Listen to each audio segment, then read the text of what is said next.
안녕하십니까. 방금 소개받은 클라우데라 코리아의 유석근 전무라고 합니다. 저 솔루션 엔지니어링 팀을 담당하고 있고요. 막 들어오고 계신데 천천히 얘기하도록 하겠습니다. 오늘 많은 분들이 오셨는데 날씨가 이래서 여기 앉아서 계속 그 발표를 들었더니 목소리가 좀 잘 들리는 것 같더라고요. 그리고 중저음으로 쭉 깔면 괜찮게 들리겠다라는 생각이 좀 들었고요. 오늘은 뭐 앞전에 이제 AI 생성형 AI, 에이전틱 AI에 대한 많은 제품들을 소개해 주신 것 같고 트렌드도 좀 말씀해 주셨는데 저도 약간 좀 차원을 약간 다르게 데이터라고 하는 기반의 어떤 AI를 어떻게 우리가 구현해야 되는지, 그리고 그 AI가 현재 퍼블릭에 나가면 위험도가 높기 때문에 많은 기업들이 프라이빗한 AI를 구현하려고 하는데 그거를 하기 위해서 어떻게 해야 되는지, 어떤 위험이 있는지 이런 것들을 말씀을 좀 드리겠습니다. 첫 번째는 이제 뭐 작년에 발표된 가트너의 전체 AI 관련한 트렌드에 대해서 같이 좀 소개를 드리려고 하고요. 그리고 나서 왜 프라이빗 AI를 기업들이 고려해야 되는지 뭐 이런 것들로 소개를 드리도록 하겠습니다. 하이퍼 사이클 많이 보셨을 거예요. 그래서 지금 보면 참고로 제가 만든 거의 슬라이드는 그 노트북 LM으로 작성해서요. 아까 뭐 환각 얘기도 하셨겠지만 일부 글자가 깨지거나 잘 안 보이거나 이런 오류가 있을 수 있습니다. 어저께 열심히 바꿨는데 잘 안 되더라고요. 일단 참고해 주시고요. 지금 보시는 거는 작년 2025년 10월에 발표된 가트너의 그 하이퍼 사이클이고요. 지금 보시는 것처럼 그 맨 위에 지금 가장 그 현재 보면 제너레이티브 AI, 생성형 AI가 대중적인 기대감을 얻었지만 지금은 그게 좀 더 떨어지고 지금의 가장 큰 화두와 기대를 얻고자 걷고 있는 것은 보시는 바와 같이 AI 레디 데이터라든가 AI 엔지니어링, AI 에이전트, 소버린 AI 이런 것들이 가장 탑 사이클의 익스펙테이션이 가장 높은 부분에 있고요. 잘 아시는 것처럼 AI 엔지니어링이라고 하는 부분에서는 처음에 이제 저희가 아까도 말씀드렸듯이 생성형 AI가 처음 나오면서 우리가 질문을 어떻게 잘 던져야 될지에 대한 고민이 있었고 그런 것들을 잘 하기 위해서 프롬프트 엔지니어링이라고 해서 AI한테 우리가 프롬프트를 어떻게 하면 잘 던져서 정확한 답을 얻을 수 있을까에 대한 고민이 있었습니다. 그 이후에 맥락을 좀 더 잘 관리해서 정확한 답을 얻고자 하는 컨텍스트 엔지니어링이 있었고요. 지금 에이전틱 AI가 활성화되거나 발전해 나가면서 이 에이전트들이 내가 생각하는, 의도하는 대로 정확하게 움직여서 답을 내주기 위한 하네스 엔지니어링이라고 하는 부분들이 화두가 되고 있습니다. 앞전에 많은 분들이 말씀을 하시면서 엄청 고생하시고 잘 안 된다고 얘기를 해주셔서 사실은 업계에 있는 저로서 저만 그렇게 고생하고 있는 게 아니구나 라는 위안을 좀 삼았습니다. 사실은 뭐 5월 한 3주 정도를 새벽 3시에 집에 가서 아니 AI로 뭘 한다는데 왜 밤을 새고 계세요?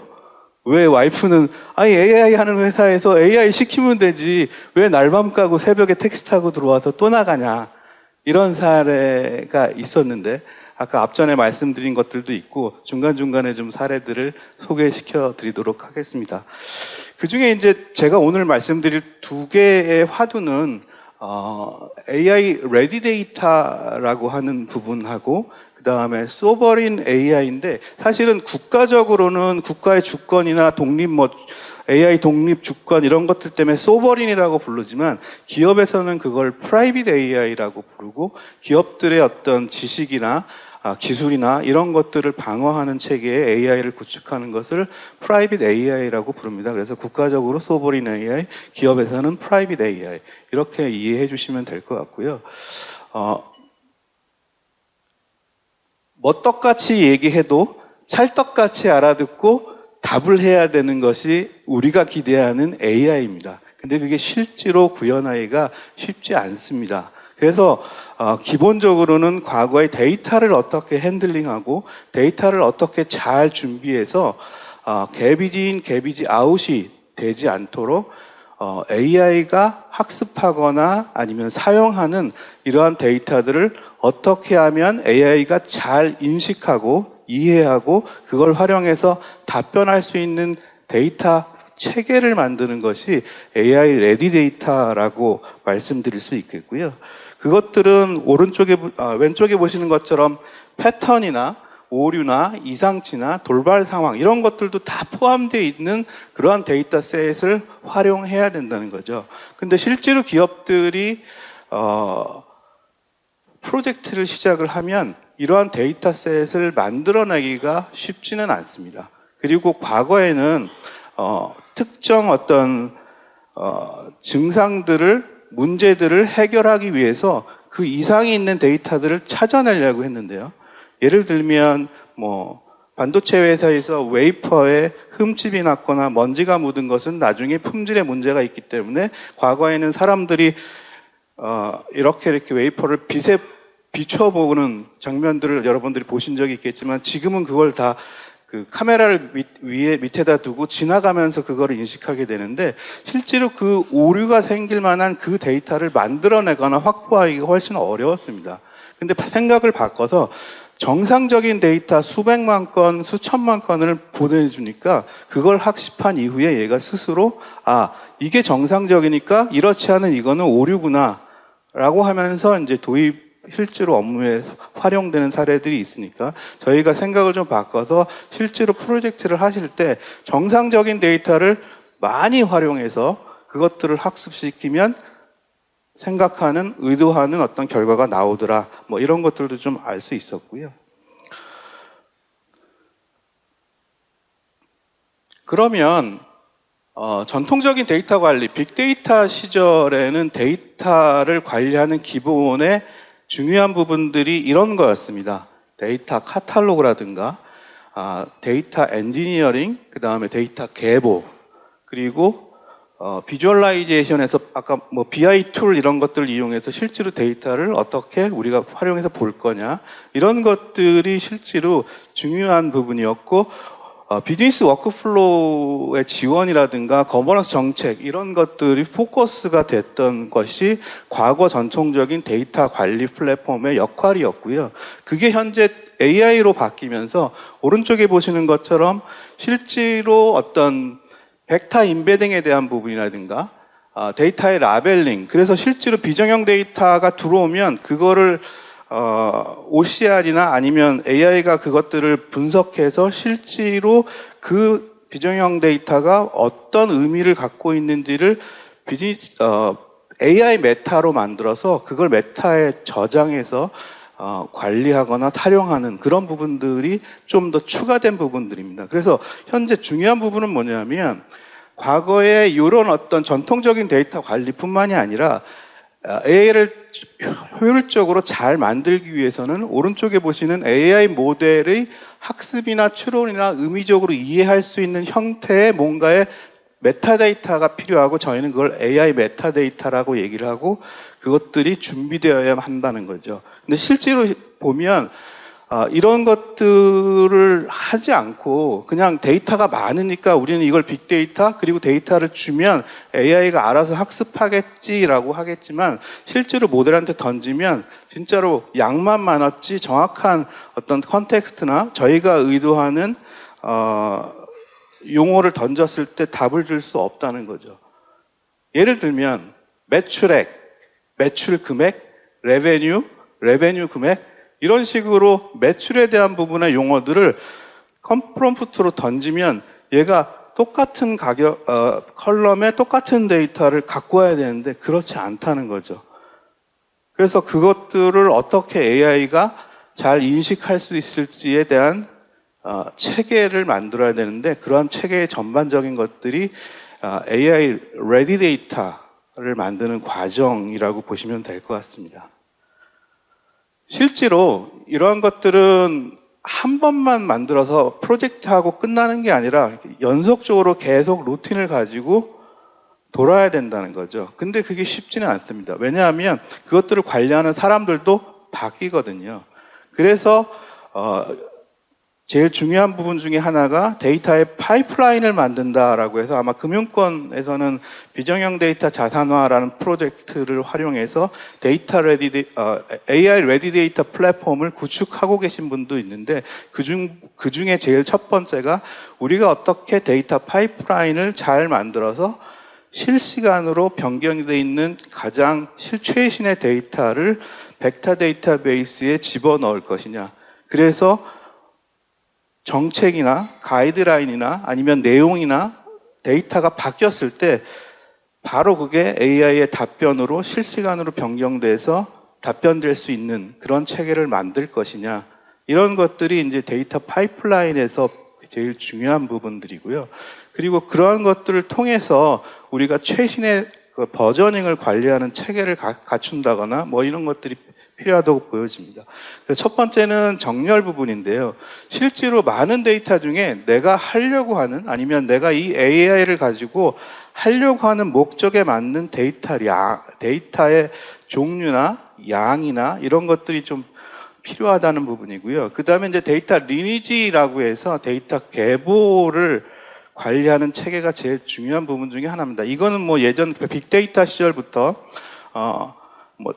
예를 들어 금융권 같은 경우는 최신의 데이터가 생성되는 시점에 중간중간에 보고서가 만들어지고 아니면 데이터 마트를 통해서 분석되고 그 다음에 최종 리포트가 여러 군데서 활용되는데 중간에 누가 데이터를 바꾸면 어디서 뭐가 바뀌었는지 모르지만 그 임팩이 뒤에 있는 리포트의 숫자들이 다 바뀌는 것처럼 어떤 데이터의 생성부터 최종 리포트가 나갈 때까지의 엔드투엔드의 계보를 관리하는 부분들도 가장 중요한 부분이라고 말씀드릴 수 있겠고요.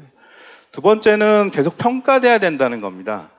그래서 약간 컨설팅스러운 얘기이긴 하지만 뭐 이런 어떤 체계들을 가지고 관리되어지는 게 AI 레디 데이터의 가장 중요한 부분 중에 하나다라고 말씀을 드릴 수 있겠고요.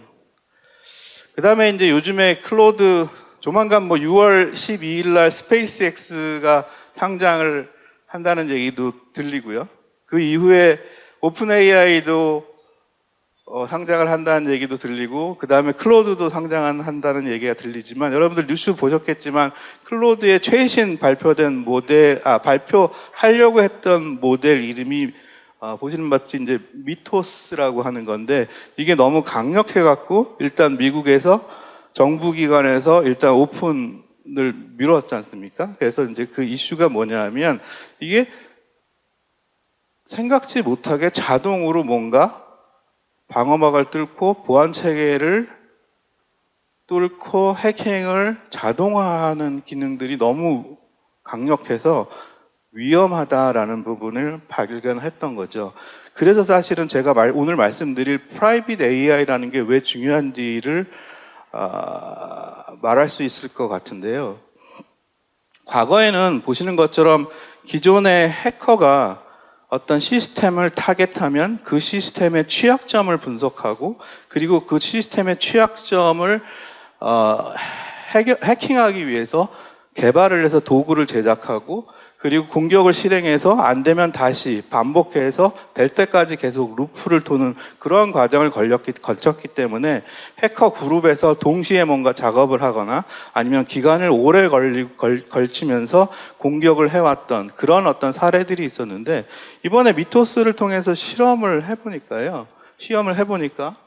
뭐 바로 지가 그냥 단일 프롬프트 입력을 해서 취약점 자율적으로 발견한 이후에 거기에 대한 부분의 공격 코드를 또 생성을 자동으로 하고 그리고 나서 바로 뚫어서 뭐 얼마 안 걸리는 짧은 시간에 다 해킹을 해버렸다는 거죠. 그리고 오른쪽에 보시는 것처럼 그 전문가 수준의 해킹 대회라고 하는 CTF라고 하는 대회가 있었는데요. 그 중에 한 73%의 과제를 그냥 바로 결과를 냈다는 거죠. 그런 것처럼 이제 이런 인공지능들이 해킹이나 아니면 위협 이런 것들의 영역에서 상당히 빠르게 발전하고 있고 위험은 더 높게 가고 있다는 겁니다. 여러분 잘 아시겠지만 그래서 이제 많은 기업들이 비용이나 편의성 그다음에 이제 뭐 신속한 뭔가를 하기 위해서 퍼블릭 클라우드 상에서 뭔가를 도전하거나 해보는 역할들을 많이 시도하고 있는 건 이제 사실이고요. 근데 또 그보다 더 앞서가서 기업에 있는 많은 중요한 데이터들을 퍼블릭 클라우드로 올리려고 결정하는 기업들이나 회사들이 있습니다. 근데 이제 물론 뭐 법 규제적으로 혁신 산업에 해당하는 부분 아니면 국가 산업에 해당하는 부분들은 규제가 있어서 그러한 부분에 한계가 좀 있긴 하지만 실제로는 우리 기업들 아니면 오늘 보니까 공공기관 연구 출연원 뭐 이런 쪽에 많이 오신 것 같은데 갖고 계시는 데이터가 AI를 활용하기에 좋기는 하지만 뭔가 보안적으로 아니면 IP적으로 우리 내부의 방어막을 좀 더 쳐야 되는 부분들이 있으면 한번 프라이빗 AI를 고민해 보시라라고 말씀을 드릴 수 있겠고요. 제로데이 취약점이라고 하는 부분 요거 잠깐 말씀드리면 실제로 오픈BSD에서 그 27년간 숨겨져 있던 해결책이 없는 그런 취약점을 찾아냈다는 거예요. 그래서 이제 저희가 모르는 어떤 취약점들도 이 미토스가 바로 찾아내서 뭐 보신 것처럼 수천 개의 미공개 취약점들도 웹브라우저나 이런 것들이 있었고 그것들은 우리 개발자가 몰랐지만 AI가 그것들을 찾아서 공격의 대상이 될 수도 있다, 위험하다 뭐 이런 얘기를 하고 있고요. 그래서 이제 오른쪽에 보시는 것처럼 실제로는 과거에는 고도의 전문 지식을 갖고 있는 소수의 해커 그룹이 이런 것들을 했다면 이제는 미토스나 아니면 뭐 AI 툴을 이용해서 간단하게 그냥 일반인들도 중급 이상의 정밀 타겟 공격을 할 수 있는 그런 체계가 이제 왔다. 그런 시대가 왔다. 그래서 우리는 그럼 어떻게 해야 될 것인가 뭐 이런 것들을 고민해 볼 시대다라고 볼 수 있습니다. 기업 내부의 중요한 데이터베이스를 통해서 데이터를 퍼블릭 클라우드 쪽에 AI를 활용하시기 위해서 많이 고민을 하고 계세요. 그렇게 하기 위해서는 일단 파이프라인을 뚫어서 이 파이프라인을 통해서 기업의 내부 데이터를 외부에 있는 퍼블릭 AI 쪽으로 가게 되는데 그게 단순하게 원초 데이터일 수도 있고 아니면 집계 데이터일 수도 있고 아니면 우리 회사나 기관의 중요한 정보일 수도 있습니다. 그런 것들이 왔다 갔다 할 때 아까 같은 미토스를 통해서 공격자가 AI의 퍼블릭 이 망에 연결해서 해킹을 시도하게 되면 뚫어놓은 인터넷, 우리 초고속 인터넷이 해킹의 파이프라인이 된다는 거고요. 실제로 이러한 것들을 해결하기 위해서 AI를 통해서 또 방어막을 치기도 하지만 실질적으로 여러분들이 경험해 보셨겠지만 수비보다는 공격이 더 앞서고 그리고 보안 시스템들도 공격을 당한 사례들을 가지고 디펜스, 방어하는 체계들을 만들기 때문에 한 발 빠르지 못하는 경우가 일반적이라는 거죠. 그래서 원초적으로는 이러한 파이프라인을 타지 않도록 만들어야 하는 부분들이 제일 중요한 부분이다라고 말씀드리겠습니다. 실제로 AI 얘기를 하고 있지만 내부적으로 우리도 중요한 부분은 코어 데이터나 기밀 소스는 프라이빗 안에 가둬놓고 그 안에 다시 AI를 통해서 가드레일이라고 하는 보안 방화벽을 치게 되고요. 그 이후에 온프라임이나 물리적으로 프라이빗 클라우드 같은 것들로 파이어로 다시 한번 막게 되는 그러한 형태의 3단계의 방어막을 치는 것이 권장되고 있는 상황입니다. 어떤 얘기냐면 아까 에이전틱 AI 막 얘기하셨잖아요. 그 에이전틱 AI 중에 고객들이 제일 많이 요청하는 게 뭐냐면 주간, 월간 뭐 보고서를 집계해서 자동으로 이메일로 보내줘. 뭐 이런 거거든요. 근데 그 AI가 보내야 되는 대상을 잘못 선택해서 그 데이터가 외부로 나가면 문제가 되잖아요. 그래서 그것들을 못 나가게 AI가 그런 짓을 못하도록 가드레일을 쳐야 된다는 겁니다. 프라이빗 AI에서 그 안에서 못 나가는 가드레일을 AI로 방어막을 쳐야 된다는 것들이고요. 그 다음에 이제 두 번째, 아까 말씀드린 요 온프렘 환경, 프라이빗 환경은 아예 그냥 폐쇄망으로 못 나가게 방어를 하자. 뭐 이런 얘기들을 얘기하고 있습니다. 실질적으로 보면 클로드 코드에다가 설정 파일을 조작해서 API 키를 저희가 살짝 탈취하는 취약점이 발견이 됐습니다. 그래서 그것들을 활용하면 클로드 쪽을 활용하는 쪽에서 그걸 이용해서 해킹이 가능하다. 뭐 이런 얘기들을 보시는 사례들이 있고요. 두 번째는 이제 요런 프라이빗 클라우드를 함으로써 규제 준수라는 부분들이 있습니다. 특히 뭐 HIPPA라든가 뭐 금융권에서 발생하는 해외 글로벌하게 이런 규제들이 있는데 그런 것들을 해결하기 방법 중에 하나로 또 프라이빗 AI를 구현하면 쉽게 그것들을 미트할 수 있는 그런 체계들을 구성할 수 있다라고 보실 수 있겠고요. 그래서 이제 잠깐 비교를 해보면 일단 위협에 대한 대응 속도 측면에서 퍼블릭 클라우드를 활용하면 제가 할 수 있는 게 별로 없어요. 왜냐하면 퍼블릭 클라우드 업자가 있기 때문에. 그래서 그것들을 대응하는 체계가 우리가 사람이 또 뭔가를 만들어서 거기서 막아야 되는 부분들이 있는데 프라이빗 AI를 이용하면 아까 말씀드린 우리가 에이전트를 만들어서 거꾸로 이러이러한 경우에는 이렇게 하지 마 라고 가드레일을 만들어서 실제로는 에이전틱 AI가 구동을 할 때 보안적인 에이전트를 여러 개 만들어서 몇 단계에 걸쳐서 보안 심사를 걸치고 나서 실제로 최종 결과물을 뭐 할 수 있도록 쉐어할 수 있도록 제공할 수 있도록 이런 어떤 에이전트를 만들 수 있다라는 부분이고요. 그다음에 이제 데이터 주권이라고 아까 다른 분들도 말씀을 하셨는데 실제로 내부에 있는 저희의 기관의 데이터를 외부에 둘 거냐 아니면 저희가 오온하고 저희 스스로 관리할 거냐에 대한 주권에 대한 부분이고 그런 것들이 실제로 퍼블릭 AI를 활용했을 때 위험도가 더 높다라는 부분이고요. 그리고 이제 API나 이런 것들에 의존했을 때 사고 시에는 저희가 어떻게 되는지 잘 모른다는 거죠. 근데 프라이빗 AI를 구축하면 누가 언제 어떤 프롬프트를 던졌고 그것들이 어떤 에이전트를 활성화해서 어떻게 에이전트가 동작했고 이런 것들이 다 로그에 남습니다.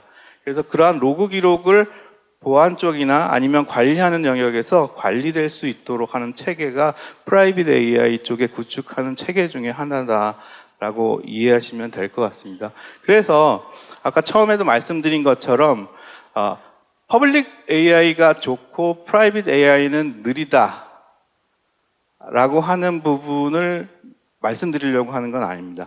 저희 기관 아니면 기업들이 갖고 있는 데이터를 활용해서 저희가 목적하는 AI를 구현할 때 그 데이터의 권한이나 아니면 중요도나 이런 것들을 고려해서 저희가 퍼블릭을 사용해도 될지 아니면 프라이빗 AI로 하면 좋을지를 좀 고려해 보시라라는 부분이고요. 실제 사례를 말씀드리겠습니다. 모 기업에서 AI를 구축해서 아까 말씀 쪽에서 앞전에 얘기하신 분들이 얘기하는 에이전틱 AI를 막 구현해서 이제 실제로 답을 냅니다. 근데 정직원이 요청했을 때의 답변과 협력업체 직원이 요청했을 때 똑같은 질문을 했을 때 답변하는 데이터의 정도가 달라야 됩니다. 그 얘기는 뭐냐면 답변의 정도가 다른데 그 얘기는 뭐냐면 정직원은 어떤 데이터는 접근이 가능하고 협력업체 파트너 직원들은 어떤 데이터는 접근이 할 수 없는 체계로 되어 있기 때문에 그것들은 답이 다르게 나올 수 있도록 관리되어야 되는데 그것들이 실제적으로 요청되는 겁니다. 아까 초기에 말씀드렸지만 그러한 것들은 데이터 레벨에서 권한 관리나 이런 것들, 억세스나 컨트롤이 이루어지지 않으면, 거버넌스가 이루어지지 않으면 답변할 수 없는 형태의 내용들이고요. 두 번째, 제가 기업용 AI에 한번 질문을 던져보겠습니다. 우리 회사에 30년 재무제표를 다 분석해서 이러이런 리포트를 만들어주는데 그거를 이런 방식, 저런 방식, 저런 방식, 저런 방식 해가지고 엄청나게 리소스를 많이 잡아먹는 그런 프롬프트를 탁 던졌을 때 그걸 받아서 그냥 아무 생각 없이 그걸 실행시키면 다른 사람들이 그 리소스를 못 쓰잖아요.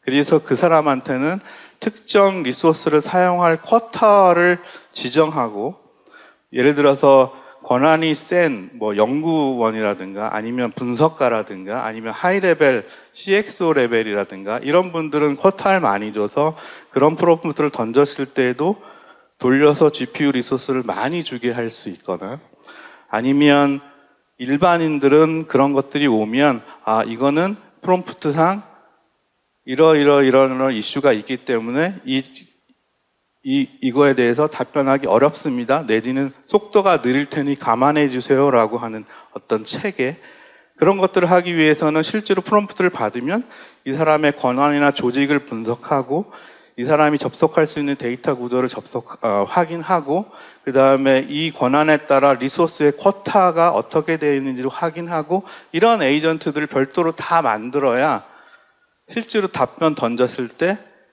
할 거냐 말 거냐부터 과정들을 진행할 수 있다는 게 실전입니다. 그래서 지금은 그냥 프롬프트 던져서 답변 나오고 에이전트를 잘 만들면 이렇게 되겠지라고 하시는 분도 있지만, 실제 기업에서는 이렇게 던졌을 때 우리 거 뻗으면 어떡하지? 뭐 그런 것들에 대한 고민들도 많이 있다는 거고요. 그 다음에 아까 문서 잠깐 얘기하셨는데, 실전에서 과거에 저희가 갖고 있는 데이터들이 HWP, 그 다음에 DOCX 아니고요. DOC 뭐 이런 것들이 많습니다. 근데 그런 것들은, 그 문서 포맷들은 AI가 실제로 바로 읽어가지고 벡터화하기가 되게 어려워서 그 PDF로 변환해서 가는 과정들이 꼭 필요한 부분들이 있어서, 그런 것들도 실제로 프로젝트 하면 문서 변환이나 어떤 비정형 데이터를 그 벡터화하는 부분에서 많은 공수가 좀 들고요. 그 다음에 한글에 대한 부분들, 그런 것들도 많이 들고, 그 다음에 실전해보면 엑셀에 이미지 갖다 카피해서 넣고 그것들 옆에 칼럼에 설명을 글로 막 달았는데, 그걸 레그를 구현하기 위해서 엑셀 안에 있는 표와 글씨, 이미지 이런 것들을 다 이해하고 정확하게 답변을 해주기를 고객들은 원하시지만, 실제로 구현하는 과정에서 종류별 문서, 포맷, 이미지, 그리고 제일 이런 것들이 상당히 제약이 있다. 그래서 그걸 하기 위해서 많은 공수나 노력이 들어가고, 일반적으로 그냥 이미지나 도면 아니면 이런 것들을 할 거야 라고 하지 마시고, 우리 팀, 우리 부서, 우리 회사에서 AI를 활용해서 이번에 할 거는 어떤 영역에 어떤 이미지, 어떤 도면을 어떤 형태로 할 건지를 정확하게 정의해야만 그게 쉽게 해 나갈 수 있다라고 이제 보시면 될 것 같고요. 예를 들면 많은 제조업들이나 아니면 공공기관에서 도면을 AI가 학습을 해서 도면의 변경 사항들, 뭐 예를 들어 건설 같은 경우는 시방서가 있고 현장에서 현장 설계를 합니다. 그러면 기본적으로 건설회사의 시방서의 표준 설계하고 실시 설계되어 있는 설계하고 차이가 뭐가 있는지를 AI가 분석해서, 예를 들면 철근이 5mm짜리가 100개 들어가야 되는데 뭐 여기는 3mm짜리가 100개 들어갔다. 이런 것들에 대한 미세한 차이들도 AI가 그걸 확인해서 이런 차이가 있으니 이건 검토해 보세요. 이런 것들을 하는 부분들을 요청하는데, 실제로 그 기호나 이런 것들을 정확하게 잡아내는 게 아직은 조금 미숙해서 발전 단계에 있다라고 보시면 될 것 같아요. 그래서 지금 하고자 하는 것들이 실제로는 어떤 건지를 좀 잘 보셔야 될 것 같다라는 부분이고요. 이게 사람이 손으로 그런 겁니다. 그래서 아까 말씀드린 것처럼 좀 다르죠. 그래서 이제 아까 말씀드린 것처럼 기본적으로 저희가 생각하는 어떤 클라우데라라든가 이런 저희 회사의 입장에서는 이런 많은 데이터들이 수집되고 저장되고 AI 학습되고 서빙되는 체계들을 가지고 있는 플랫폼이 온프렘에 있습니다. 에어갭 환경에서. 그래서 실제로는 폐쇄망에서 구축할 수 있는 형태로 지금 되어 있고요. 그걸 실제로 구현해서 활용하고 있다라고 말씀드릴 수 있고, 아까 말씀드린 데이터의 권한이나 억세스 뭐 이런 것들은 데이터 통합 패브릭 안에서 보안이나 거버넌스, 계보, 모니터링 이런 체계들을 갖고 있습니다. 그래서 그런 것들을 한번 고려해 보시라라고 말씀을 드리고 있고요. 뭐 이거는 아까 말씀드린 AI 쪽의 저희 쪽 기능 모델인데, 요 밖에 나가면 바로 굿모닝 아이텍이 그 데모 부스를 가지고 아마 보여드릴 겁니다. 그래서 실제로 카드사의 마케팅을 요청하는 걸 프롬프트로 카드 사용 금액 얼마 이상인 남성 20몇 세에서 몇 살까지 리스트 뭐 알려줘, 아니면 어떤 관련된 타겟되는 사람 알려줘, 그러면 리스트 뽑아주는 그런 어떤 에이전트를 만들어서 실제로 활용하고 있고요. 그거 아마 밖에 나가면 보실 수 있을 겁니다. 그래서 마무리하겠습니다. 아까 말씀드린 것처럼 클라우드 레디 데이터, 죄송합니다. AI 레디 데이터라고 하는 부분들을 좀 고려해 달라. 그래서 전통적인 데이터 관리 체계하고 좀 다르다라는 부분이고요. 그 다음에 그것들을 프라이빗에 왜 활용해야 되는지에 대한 부분. 그래서 기관이나 아니면 기업에 따라 프라이빗 AI를 꼭 구축해야 될 때 온프렘으로 에어갭 환경, 폐쇄망에서 구현할 때 한번 보시라라는 부분이고요. 그 다음에 드릴 얘기가 좀 있긴 한데 인프런싱 쪽에도 좀 고민을 하셔야 됩니다. 아까 GPT OSS 120B를 GPU 4장이나 먹이고 돌렸는데 루핑이 돌아요. 이유가 있습니다. 걔는 답변하는데 최적화돼 학습된 거고요. 에이전틱 AI를 구동하기에는 약간 좀 모자랍니다. 그래서 요즘에 아마 신문 기사에 보시면 우리 회사 모델은 에이전틱 AI의 최적화된 모델로 만들어졌습니다 라고 하고, 뭐 엔비디아의 네모트론, 구글의 뭐 이런 회사들이 새로운 모델을 계속 얘기하거든요. 그래서 우리가 레그나 이런 걸로 답변하는 걸 위주로 할 거냐, 에이전틱 AI를 위주로 할 거냐에 따라 사용하셔야 될 최적화된 잘 맞는 인프런싱 모델들이 있습니다. 그런 것들을 좀 확인하시고, 마지막으로 돈 얘기하겠습니다. 클라우드 시대가 되면서 클라우드를 많이 도입하다 보니까 나도 모르게 청구서가 이 부서 저 부서에서 와가지고 클라우드 비용이 엄청나게 늘으신 것처럼 조금 있으면 내년부터가 되면 각각의 AI 파라메타 청구서들이 막 날라와서 각 부서에서 오픈 AI 클라우드 사용 비용을 내라고 해서 아마도 제 생각엔 클라우드 비용하고 만만치 않은 AI 사용 비용을 부서에서 내시게 될 수도 있습니다. 마찬가지로 예상이 못 되는, 그래서 그런 것들을 예상하고 리소스를 자율적으로 운영하시기 위해서는 이런 어떤 프라이빗 AI를 구축하시고 방화벽으로 보안 체계도 조금 더 견고하게 하시고, 그 다음에 있던 파라메타에 따른 비용들도 우리가 통제 가능한 형태로 만드는 그러한 체계를 구축하시는 걸 한번 말씀드리면서 제 발표 마치도록 하겠습니다. 감사합니다.